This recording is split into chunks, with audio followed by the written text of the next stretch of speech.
In our last video, we covered the weekly timesheet, which is perfect for logging full work weeks. But what if you just wrapped up a quick 1-hour consulting call, or an emergency fix? You want to log that specific billable event before it slips your mind.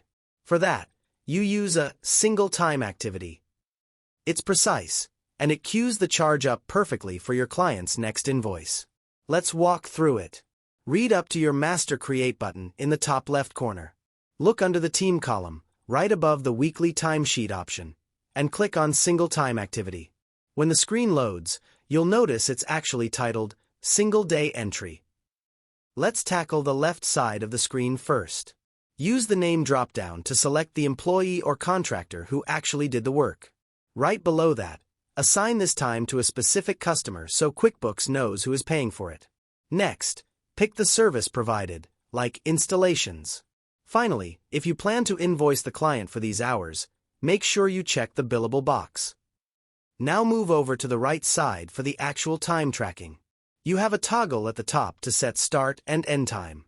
If you turn that on, you can punch in the exact clock in and clock out times. If you leave it off, just confirm the start date and type the total time into the duration box. Remember to use the hours and minutes format, like 1:30 for an hour and a half.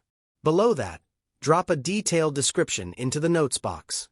This often shows up on the client's final invoice, so make it clear. When everything looks correct, head down to the bottom right.